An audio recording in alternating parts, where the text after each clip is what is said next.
Let's talk to Zach from Arizona. Zach wanted to talk about the psychedelic study from Johns Hopkins. People experiencing higher power while tripping during the study. Hi, Zach. Tell us about it. Doing all right. Thanks for calling. Great. What do you want to talk about today? Yeah, actually, it's interesting that you bring up psychedelics as a pathway to God, because I had a similar conversation on the show with Kelly Laughlin and ObjectivelyDan, I think. Mm-hmm. And the basic idea of this study was that they polled people who had had psychedelic experiences, and they found that of the atheists who had an experience with a higher power or what appeared to be some kind of God entity, that there was a pretty significant change in belief. And I'm just interested to hear what your take is. I need to know more. Yeah, I was going to say, like, it's hard for me to, like, really weigh in based only on that. When I saw on the call screen notes that you wanted to talk about, like, Johns Hopkins and psychedelics, I was really curious what you were going to come with, because they've been doing some really fascinating research.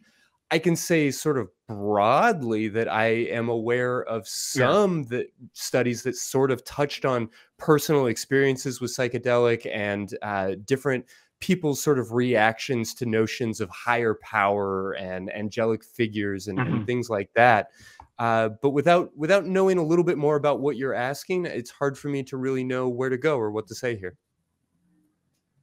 Well, yeah, I could probably clarify a little bit, but they've been doing research for a long time. And one thing that I found particularly interesting about it is that they're finding that the part of your brain that identifies with your sense of self can be muted while you're on psychedelics. So it gives you maybe a capacity to see things beyond yourself, or to, as you say, dissolve your ego. So, I mean, I could... That kind of notion, like Huxley's reducing valve, the idea that, like, sheer consciousness or experience is just flowing through you, and your brain is here maybe not to create that consciousness, but rather to, like, receive it and let it pour through. And that by taking psychedelics, you can sort of turn off some of those pieces and just get more unfiltered experience. There does seem to be some interesting research kind of supporting that notion. Certainly, I don't believe for a second that, I mean, I definitely believe that consciousness is constructed by the brain, in the brain, not just the brain actually, but our entire nervous system. And I think that sort of physicalism is a necessary prerequisite for really understanding the science of all of this.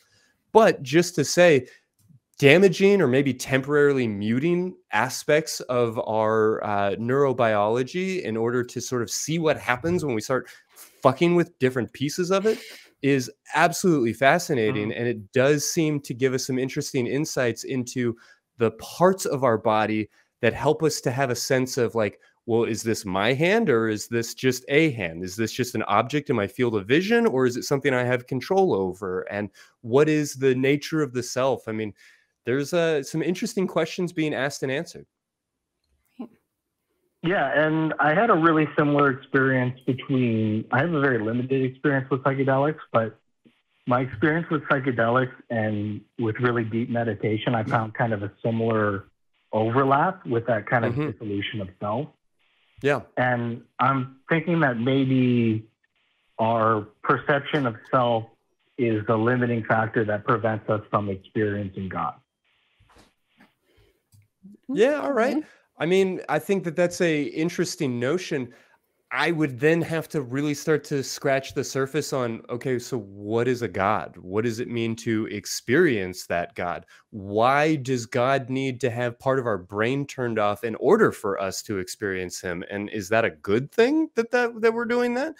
But whatever the barrier is, I have a hard time believing that psychedelics are somehow like a key that allow us to maybe access the supernatural when there's no real reason to believe that there is a supernatural. Is that fair? Yeah, I mean, that's fair. And I've struggled with it myself.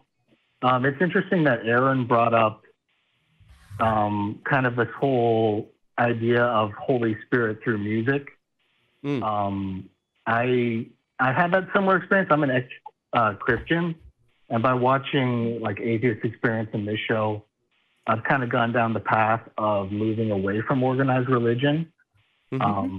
Because I do agree with you guys that there's a lot of, say, manipulation there. And some of it, I should say, is knowing and intentional and sinister, and we should absolutely decry that. I think the vast majority of it is sort of incidental and unknowing. I think that not all, but probably most worship ministers that are standing up on that stage playing exactly the right chords over and over and over again are not trying to like twirl their mustache and trick anybody, but it ends up having that effect. Yeah, I agree with that. And I'm curious to hear your thoughts on, I'm actually from Arizona, so interestingly, there's this animal, the Sonoran desert toad. I'm not sure if you're familiar with it. Yeah. I'm not. I'm up here in Canada. I need a little. I'm assuming we're effectively getting to DMT. Is that sort of the question that we're asking? So what I think, what's really interesting about this particular type of it is that people, when they explain the experience, they say it's like being shot by a rocket into the middle of all of experience, like the source of everything. And they say it completely eliminates their sense of time, of self, of place. And so when you talk about like what would a God look like, I've kind of entertained the possibility that maybe God got bored of being aware of everything and wanted to experience a limited mortal life. And that's kind of this idea. Interesting story. Why? Yeah, like, that is a pretty common kind of line to kind of go down, especially I find in the kind of the spiritualist kind of, or I don't even know how to like frame this, but like people who are not part of organized religion, not necessarily spiritual, but they have this idea of something greater than them. I think that is like a really common kind of like, it's kind of like this process of deduction or what, you're like, oh, my experience felt timeless, so maybe God's timeless, or my experience felt like bigger than me, so maybe God is everything. And I think that like Christy just said, but why, and why is it so different for everybody? And I think I wonder sometimes if people have been given like almost like a part of the education program around this, not that there's a program or an organized one, but is the framework kind of going into it? Like when you have an experience, you're going to frame it probably within your experience of how to explain something. So I often hear those kind of comments coming from ex-religious or ex-Christian people. So they've heard kind of in church that God is, all loving, all knowing, timeless. And so that's how they can kind of interpret this framework that they still have, even if it's kind of a latent Christianity kind of framework that you still have in your head. Is it possible that you're still framing your experiences in something that is familiar to you in that, rather than just being kind of open to the idea that we don't really know what it is, other than the things that we do know? We know that it overrides kind of this default mode network that you have in your brain, and we know that it outcome of it is, sometimes a reduced anxiety or a better acceptance with, the things that give us anxiety, the things that are unknown about this world. For some people anyway. Other people, it might stir up anxieties about, there's a lot that I don't know, and it's going to cause them anxiety. But do you think that is part of what it is, the framework that you're coming from, of why you would even go to a God in the first place? Yeah. Why not? And not like, other interdimensional alien being that's talking to you or giving you experience? I mean, I'm not going to rule out anything. I'm trying to be as open as possible, but I think you're right, though, when it comes to the perspective of I'm still influenced by my Christian background, and I think I have a lot of fears and anxieties tied to that, like the fear of hell and judgment and stuff like that. So I think one thing I'm really struggling with right now is, like, if there isn't any kind of anything greater than us, and this is a one-shot deal, that does kind of give me a lot of fear. So I think I can acknowledge that a big part of the reason why I still believe has to do with absolutely, wishful thinking. So, I mean, existential dread is part of being a human being. Irvin Yalom, one of the greatest psychologists of sort of the modern era, basically worked out that there are 4 essential questions that every human being is going to have to struggle with on some level in their life. The reality that all humans are separate, and so we're therefore alone. No matter how intimate or how much we love people, we're still individuals. The fact that life has no meaning except for the meaning that we sort of construct and decide to make for ourselves. And the fact that everybody is going to die is one of those issues. And everybody on some level is either in denial of that fact or has made peace with that fact or is in active fight with that fact. And it makes sense that you would want an answer for that question. It makes sense that you would want to have some sort of way to check off that box so that you don't have to worry about death anymore. I just would encourage you to look for answers that are true, that are real, that we can find some evidence for, rather than questions that just sort of like fill in the blank without really doing anything to acknowledge the reality of the situation. Well, I think I can definitely acknowledge that. And I would say, to respond to that it's not necessarily that these things are, grasping at straws. There's a lot of commonality to the experience. So I think if we were all having these crazy different experiences that didn't converge in any way, that would be one thing. But I think it's interesting that a lot of people have a really common experience, not just with psychedelics, but with meditation, with near-death experiences. And I don't think we're ever going to answer this question. I mean, we could go back and forth on it for a while, but I think the biggest conclusion I have is that I'm certainly open to the possibility of it. And I think it's really interesting that for thousands of years, we've been having these mystical experiences. It's tough for me to ignore them and to say that they're just a delusion or let's not ignore them. No, I definitely want to take them either. I want to take them very seriously. I just want to be mindful of the conclusions that we draw from them. The fact that these mystical experiences, as you're calling them, which is a valid term, by the way, the fact that it has such a profound documentable impact on people's psychology, on people's experiences, on their relationship with death, on their personality, oftentimes, there's absolutely a lot there to be interested in and curious about. And yes, if turning off that part of your brain that is sort of responsible for the self, I know I'm oversimplifying, but if we can temporarily dislodge or turn that off and witness sort of a different way of experiencing reality, and then come away from that with our eyes opened and a sense of like awe and wonder at the beauty of life and existence, fan-fucking-tastic. What does Jesus have to do with it? And even if we step away from like traditional religion and just say the vague notion of a God, why? Like, where is that coming from? For what purpose? I think the biggest thing that kind of strikes me is that, we're this amalgamation of atoms that come together for like just an instant of time, just a brief moment on this speck of dust, as Carl Sagan called it. And it's kind of crazy, even without any kind of supernatural, for me, just kind of conceiving of it, the vastness of it all. I think it does lend itself to something more, but I totally get where you guys come from the perspective of I'm not going to believe anything until I have, absolute evidence or just really, really good reason to believe. Yeah, I think one thing that we're kind of advocating for is to find this kind of happy medium where we say, we're open to talking about these things, because the reality is we don't have solid answers for a lot of it. But let's, have some restraint on what we attribute to the experiences. So, and like look with some anticipation and some hopefulness about maybe what's coming up about the usefulness of psychedelics and maybe like therapy and things like that.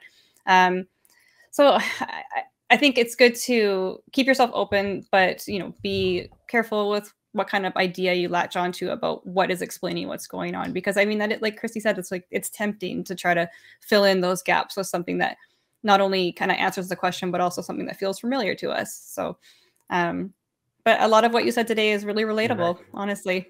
Yeah. So. And with these shows, that's what I learned. I learned to not take anything for granted, to question everything, to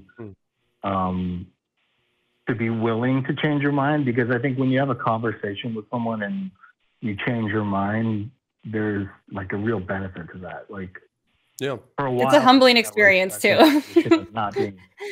It was really humbling calling in the atheist experience and talking to Matt and getting cut down.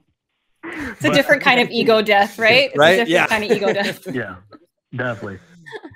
Well, Zach, you talked about changing your mind. I know we're let you guys get on the next call. Yeah, I was just about to say, I know we're ready to talk to other callers, but I guess I just want to mention How to Change Your Mind by Michael Pollan or Waking Up by Sam Harris as really interesting works of literature that are well-researched, that touch on so much of what we're talking about here, and that I think might give you maybe the scientific credibility, maybe even just the big enough numbers and the statistics to begin to maybe pull back on some of those things that you're looking at. So I hope that's helpful. Thank you so much for calling. How to Change Your Mind, Michael Pollan, and what was the other one? Waking Up by Sam Harris is just one that I recommend. Erin talked about finding a middle path between like pseudoscience bullshit and maybe like hyper rational, we can't even look into any of this stuff. And Sam Harris does a great job of sort of laying that out. Yeah, and it's controversial in the few things that Sam Harris has been in the last, recent few years. His experience with psychedelics is also an interesting one to listen to. I think you can find it on YouTube. He will talk, I think it's like a 15-minute story of his own experience trying psychedelics for the first time. It's a fascinating listen, and I recommend if you're, we've had this whole conversation, I think you would probably benefit from that as well. So maybe check that out too. I really appreciate it, Erin. Thank you. And Christy, I enjoyed it. Have a great night. Appreciate you. Thank you so much for calling in, and hopefully we talk to you again soon. Yeah. Bye. Bye. I wanted to use that as maybe a quick jumping off point before we get into the next call. Yeah. Christy, what do you know so far about the upcoming research about psychedelic assisted therapy? Because that kind of seems like I mean, that's a huge question. Yeah. In 2 minutes, please. Yeah, right. Okay. Well, so I actually am a psychedelic assisted psychotherapist, I guess you could say, in that we have tons and tons and tons of research showing that psychedelics can be used as a form of evidence-based practice. And there are obviously really complex geopolitical, tug of wars. Much of the research around psychedelics was shut down for a very long time. Thank you, Timothy Leary, because of sort of the mad rush that people were experiencing once these substances were made readily available in the West. And so now in the past maybe 10 years, we've started to see a lot of fascinating studies done on psilocybin and MDMA that we're very curious about and that we're not necessarily ready to like roll out nationwide. But there are other psychedelics like ketamine that are used pretty routinely in therapy offices that are absolutely worth our consideration. Erin, to, I guess, try and answer that question with the 15 seconds I have remaining, I'll only say that there is a lot of power here because many of these compounds have the ability to take the incredibly complex system of our brain and just fuck with it a little bit. By turning part of it off or by like pulling on one particular string, we can begin to have a better understanding of our mind, and not just like the mind from a, larger scientific standpoint, but a personal experience standpoint of, oh, well, maybe this is what it would feel like to talk about my trauma without being terrified. If MDMA can give me the opportunity to process some of these emotions without just gut-wrenching terror in my body the entire time, maybe I can begin to do some work around some of these topics. If psilocybin can give me the opportunity or the ability to maybe consider a new path or to look at things differently, because neurologically, the main street, the road that I'm always on, the thought patterns and the ruts that I've gone over and over and over, well, if I close those off to myself and I'm forced to be curious and creative, maybe I will come to a new insight. So I don't mean to say everybody needs to just go home and recklessly do illegal drugs. That is not in the least bit what I'm suggesting. But there's real power here that can be very healing. And when done appropriately and responsibly and with the help of a licensed professional, there is a lot that we have been maybe afraid of as a culture that I think we should be exploring. Right. Thank you. Thank you. Yeah, I think I don't know where I'm at on the timer. That was probably much longer. I wasn't actually timing. Hopefully that's my PSA. I know it's a big thing coming up right now. I've kind of kept an eye on the research of it, and I know that it's like Christy said, we are not suggesting that people run out and go try things. Like there's obviously some protocols and some weeding out people who are not good candidates for it. So we're not, be mindful of that. That's not what we're saying, but it is really cool to see how you use it, right? Like you can't just hand somebody a drug, right? There's got to be a strategy for how that's applied. Yeah. Setting. I mean, so much that we could get into. And I would think that as we go down that road of understanding the framework for the most beneficial kind of use for it, we'll understand more about priming and things like that too with the brain. And oh, absolutely. And like that might give us more answers about the religious experiences people are having in these charismatic kind of church services as well. So it's a kind of a stay tuned kind of thing that I'm definitely keeping a close eye on because it's fascinating.